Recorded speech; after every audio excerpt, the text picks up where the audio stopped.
Coucou les merveilles, c'est Chloé, je vous présente un nouvel oracle aujourd'hui et c'est l'oracle des kami et yokai à la rencontre des divinités et esprits du Japon. Donc c'est un oracle qui a été créé par Caroline Duban et illustré par Laurence Rasson et il est édité au courrier du livre. Donc je vous montre le dos, comme ça vous pouvez lire avec moi. Il n'est pas un seul cours d'eau, pas un seul arbre, pas une pierre, pas un objet qui ne soit le réceptacle d'une forme de conscience et d'intelligence. Animaux et humains ne sont pas les seuls à avoir été façonnés par les dieux. Tous ces éléments, quel que soit leur règne d'appartenance, sont le fruit d'une volonté supérieure qui peut être bousculée par l'intervention d'esprits bénéfiques ou au contraire malveillants. Grâce à cet oracle, vous découvrirez les principaux kami, les dieux et les déesses du panthéon japonais, ainsi que les yokai, les esprits des différents mondes qui peuplent et animent notre réalité.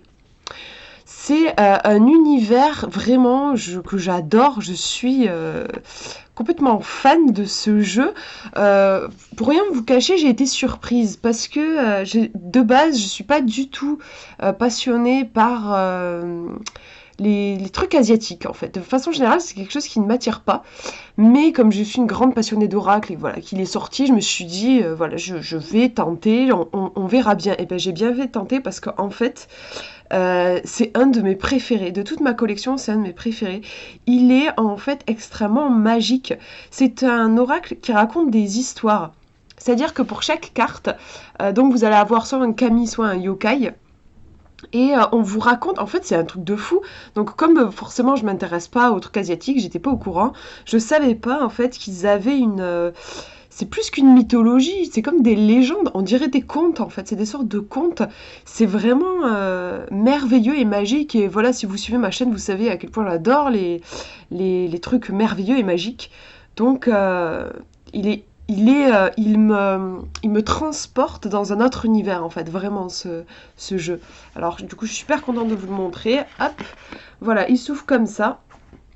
On a un petit pochon, ça c'est cool, pour ranger les cartes. Et je vais vous montrer le livre et puis on verra les cartes après un petit peu plus en détail. Alors, le livre, on a une introduction. Voilà, où on va vous parler un petit peu de ces fameux mythes et légendes. Donc en plus c'est sympa parce que si comme moi vous connaissez pas du tout, c'est aussi un jeu qui va vous apprendre des trucs. À chaque fois que je tire une carte nouvelle, j'apprends un nouveau dieu, une nouvelle déesse ou un nouvel esprit. Et c'est super intéressant. Donc voilà, là c'est la présentation. Ah oui, alors on a des noms en japonais qui sont écrits en bas des cartes. Donc là, on vous donne une petite note pour réussir à prononcer les mots, si vous voulez prononcer les mots à voix haute. Donc là, on vous explique ça. Après, vous avez les méthodes de tirage. Donc par exemple, ici, le tirage à 3 temps qui est très connu. Le tirage de la résolution ici. Vous avez aussi le tirage des apprentissages et la roue de l'année. Ah oui, vous avez aussi le tirage des chakras. C'est sympa, je trouve, d'avoir ce côté un petit peu énergétique qui va bien avec la culture asiatique, en effet. Et ensuite, vous avez la signification des cartes.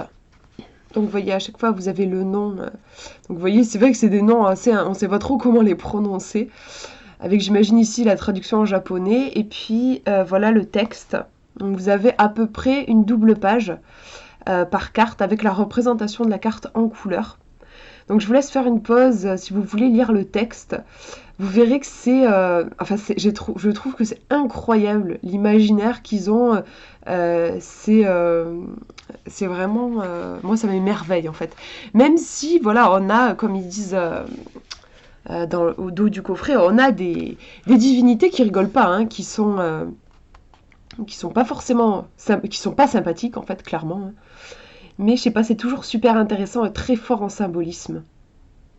Donc voilà, là aussi je vous laisse faire une pause si vous voulez voir. Je vais vous en montrer une autre, celle-ci qui... Alors pour le coup, c'est pas un jeu avec lequel je vais à me baser sur les illustrations, parce que par exemple, vous voyez, cette illustration, moi, clairement, j'ai tiré cette carte il n'y a pas longtemps, ben, elle me fait peur. Je trouve qu'elle a quelque chose de pas très, donne pas trop envie, quoi. Et ben en fait, c'est une carte extrêmement positive. Vous voyez, on dit que c'est la femme pluie, donc en fait, c'est elle qui va arroser les récoltes et permettre une récolte abondante. Donc, elle représente justement cette abondance. C'est une carte qui est extrêmement positive, en fait. Donc, je n'utilise pas les illustrations de façon intuitive.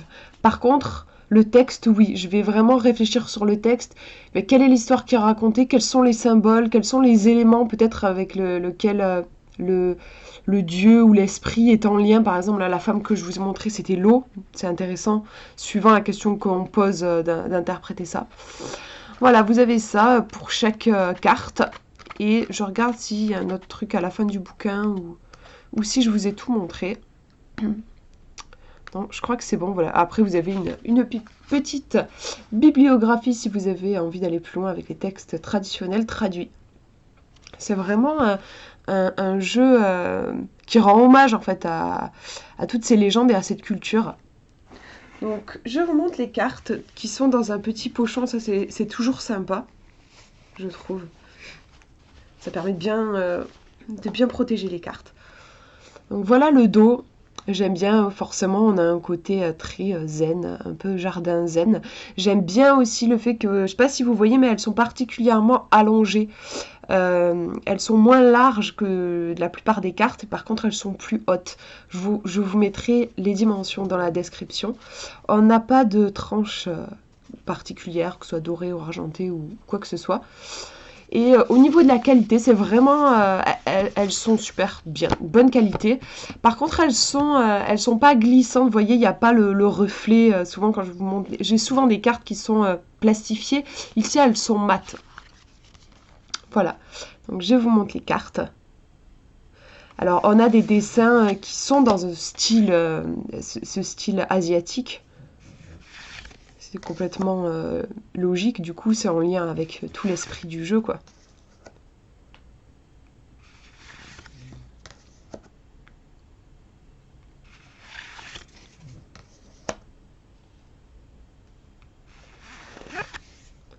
Donc là, pour ce jeu, je vais pas trop parler, parce que, comme je vous disais, c'est pas du tout un jeu que j'utilise de façon intuitive.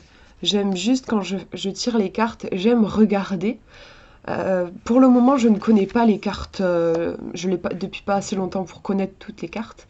Donc parfois, j'ai quand même fait un certain nombre de tirages. Parfois, maintenant, je connais la carte et sa signification. Donc je me laisse imprégner l'image en ressentant toute la légende. Parce qu'en fait, à chaque fois, vous avez une histoire, une légende liée à l'illustration. Soit je ne connais pas la carte et voilà, simplement, je la regarde en silence. Et ensuite, je lis l'histoire. C'est un jeu en fait que j'approche moi vraiment avec des yeux d'enfant, comme on lirait un livre, oui, un livre de contes en fait. C'est vraiment ça. Ce sont des contes pour le coup qui sont, enfin moi je connaissais pas du tout, qui sont pas du tout connus. C'est une autre culture, mais c'est vraiment passionnant.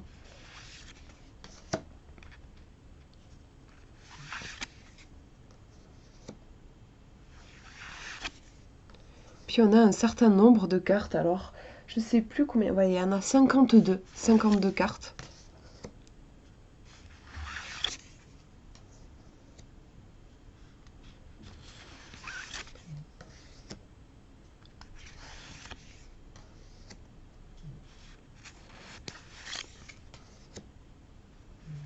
Celle-là, elle est trop drôle, mais il y en a beaucoup hein, qui sont vraiment drôles en fait, je trouve.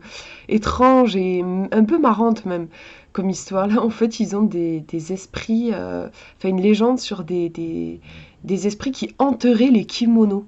Donc voilà, cette carte représente ça. Je sais pas, je trouve ça assez énorme. Il y a vraiment ce côté esprits qui sont présents dans toute chose et même dans les objets. Donc par exemple là, je vous disais les kimonos, là, je pense que c'est un esprit lié au cauchemar.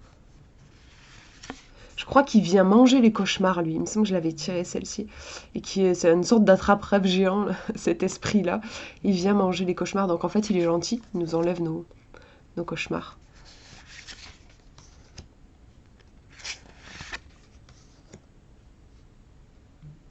Celui-ci, il est marrant parce qu'il fait flipper, il donne pas trop envie. Et en même temps, je sais pas, je trouve ça intéressant, il vient se nourrir des lumières qui s'échappent des lanternes. Et du coup, c'est une carte qui représente le fait de ne pas gaspiller. En fait, en gros, on racontait cette histoire aux petits japonais pour qu'ils pensent bien à éteindre la lumière, parce que sinon, il allait avoir le monstre qui allait arriver pour manger la lumière. C'est pas tellement un monstre qui est méchant, mais par contre, il est pas très joli et il fait peur, quoi. Du coup, les enfants, ils sont pressés d'aller bien éteindre les lumières, et c'est une carte qui peut représenter, entre autres, l'importance de ne pas gaspiller. Je trouve ça mignon comme histoire.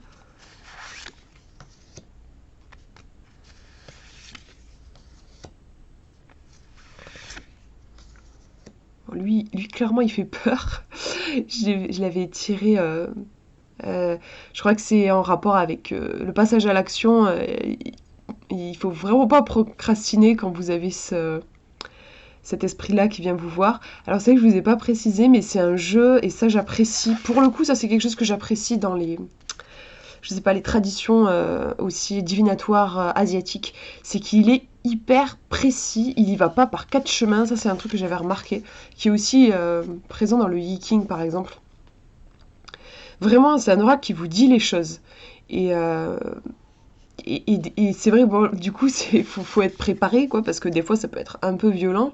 C'est-à-dire que vous avez des cartes qui, clairement, des esprits qui sont pas sympas. Et faut y être préparé. Après, bien sûr, la façon dont c'est écrit dans le livre, c'est toujours bienveillant. Mais je veux dire que clairement, si vous avez besoin d'avoir un petit coup de pied aux fesses, il va vous le mettre, cet oracle, en vous disant, bon, par exemple, là, dans l'exemple de la procrastination, bon, maintenant, il faut bouger, ou non, telle relation, elle n'est pas bonne, elle est toxique pour vous, ce genre de choses, ça vous les dira, quoi. Cet oracle vous le dira.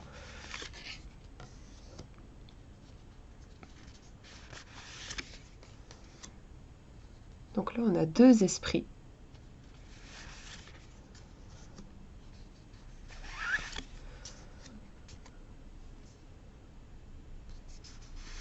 Hop, désolé, là, on part un peu dans tous les sens.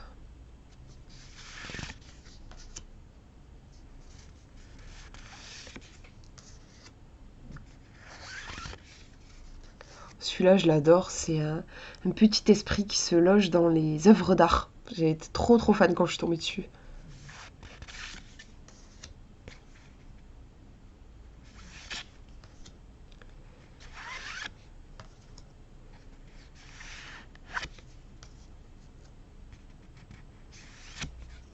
Et voilà, la dernière, en rapport avec la pluie que je vous ai montré dans le livret.